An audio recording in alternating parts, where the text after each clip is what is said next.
کوئی بھی آدھی بات کر کے چھوڑ دیا کرے نا تو اس کی بات نہ لیا کریں. اس کے سنت موقدہ کی ڈیفینیشن کیا ہے؟ پہلے تو یہ پوچھیں کہ سنت کی دو قسمیں ہیں یا نہیں ہیں.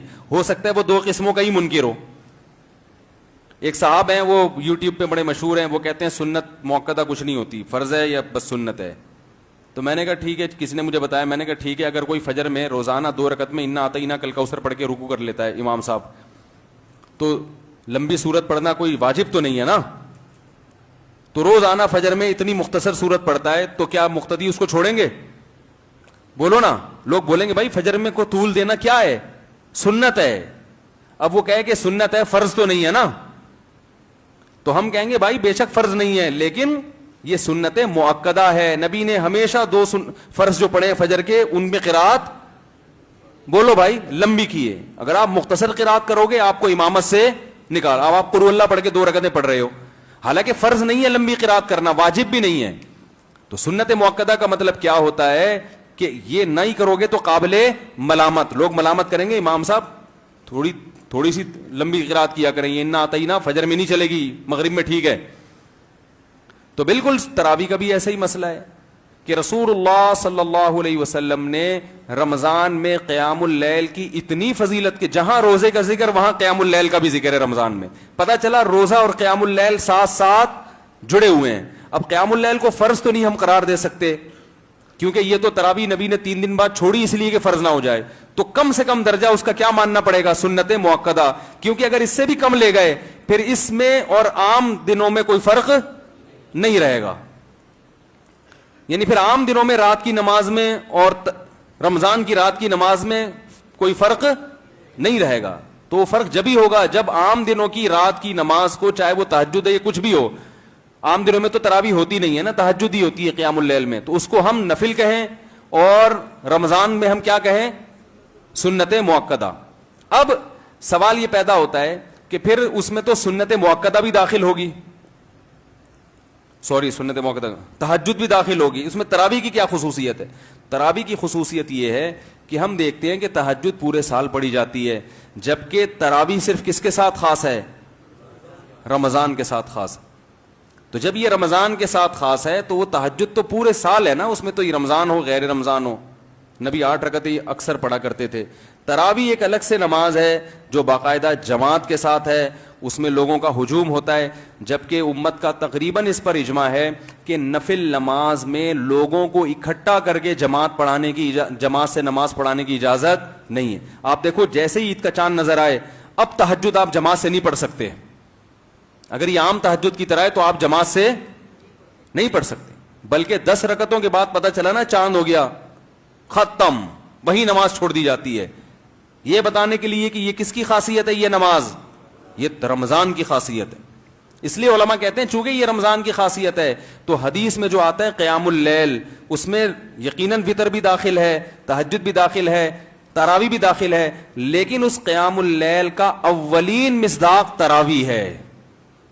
سمجھ رہے ہو, اس کا اولین مصداق کیا ہے, تراویح. کیونکہ نبی صلی اللہ علیہ وسلم نے 3 دن تراویح باقاعدہ جماعت کے ساتھ, اور پھر حضرت عمر رضی اللہ تعالیٰ عنہ نے باقاعدہ اس کو جماعت کے ساتھ رائج کیا اس کو, اور پھر پوری دنیا میں جو اس وقت صحابہ کرام تھے, علماء تھے, سب نے حضرت عمر کے اس عمل کو لیا, کسی نے بھی حضرت عمر پہ اعتراض نہیں کیا. تو اس کی علامت ہے کہ یقیناً ان کے پاس محمد صلی اللہ علیہ وسلم سے کوئی دلیل ہوگی, جو دلیل ہم تک نہیں پہنچی لیکن صحابہ تک پہنچی تھی. ایسا ہو سکتا ہے کہ ایک دلیل ہم تک نہیں پہنچی, حضرت عمر تک پہنچ گئی. تبھی تو کہتے ہیں نا, حضرت امام ابو حنیفہ سے کسی نے پوچھا کہ آپ کے پاس تراویح کے سنت ہونے کی کیا دلیل ہے, تو انہوں نے وہ بخاری والی حدیث پیش نہیں کی کہ نبی صلی اللہ علیہ وسلم رمضان میں اور غیر رمضان میں 8 رکعتیں پڑھتے تھے, یہ نہیں پیش کی. اگر یہ تراویح کی دلیل ہوتی نا تو امام حنیفہ اس مشہور حدیث کا حوالہ دیتے کہ حضرت عائشہ سے یہ مروی ہے, بلکہ انہوں نے کیا دلیل دی, ما رأیت عمر مبتدعا, میں عمر بن خطاب کو بدعتی نہیں سمجھتا. کیا مطلب, عمر بن خطاب کے پاس یقیناً کوئی دلیل ہوگی. اگر وہ 8 رکعتیں جو رمضان غیر رمضان میں وہ تراویح کی دلیل ہوتی تو امام مالک اس حدیث کو اپنی کتاب میں ذکر کرتے ہیں, لیکن 20 رکعتوں کا قول 8 رکعتوں کا قول نہیں کرتے. اس سے پتہ چلا کہ امام مالک بھی اس حدیث سے تراویح مراد نہیں لے رہے. اور جو موطا کی حدیث ہے جس میں آتا ہے کہ حضرت عمر نے 8 رکعتیں شروع کروائی ہیں, وہ بھی حدیث ضعیف ہے. اس کی بھی بڑی دلیل کیا ہے کہ اس حدیث کو موطا امام مالک کے جو مؤلف ہیں امام مالک وہ نہیں مان رہے ہیں. کیونکہ اگر امام مالک رحمت اللہ علیہ موطا کی اس حدیث کو درست مانتے جو ان کی اپنی کتاب میں ہے تو امام مالک بھی 8 رکعتوں کے قائل ہوتے, جبکہ امام مالک 36 رکعتوں کے قائل ہیں. تو بھائی نہ حضرت عمر کی 8 رکعت والی روایت کو امام مالک مان رہے ہیں, نہ حضرت عائشہ کی تہجد والی 8 رکعت کو امام مالک مان رہے ہیں, نہ امام شافعی اس سے استدلال کر رہے ہیں, نہ امام احمد بن حنبل استدلال کر رہے ہیں, اور نہ امام حنیفہ استدلال کر رہے ہیں. اور استدلال کر رہا ہے کوئی اس زمانے کا کوئی انجینئر استدلال کر رہا ہے, تو یا تو وہ چاروں کی فہم غلط ہے, اور آج کے دور کے پلمبر اور انجینئروں کو اللہ نے بے پناہ علم اور فراست عطا فرمائی ہے, یا پھر یہ غلط ہے اور وہ کیا ہے, وہ صحیح ہے. تو ایک شاعر ہے نا, شعر ہے نا, بتاؤ تم کس کا ساتھ دو گے, وہ سنی ایک نظم, ادھر ہے نفرت ادھر, وہ ایک نظم تھی, ادھر خدا ہے اور ادھر ہے نفرت وغیرہ وغیرہ ایسا کر کے. تو ایک ایسا طرز عمل جس سے تمام مجتہدین پر سے اعتماد ختم ہو رہا ہو وہ زیادہ بہتر ہے, یا قرآن و سنت کی ایسی تشریح کی جائے جس سے مجتہدین پر اور زیادہ اعتماد پیدا ہو رہا ہو. تو حضرت عمر نے جو شروع کروائی وہ بھی قیام اللیل ہے, تہجد بھی قیام اللیل ہے, اور وطر بھی قیام اللیل ہے. لیکن جب رمضان میں قیام اللیل کی بات آئے گی تو سب سے پہلے ذہن کہاں جائے گا, اس نماز کی طرف جو رمضان کے ساتھ خاص ہے, اور وہ تراویح ہے.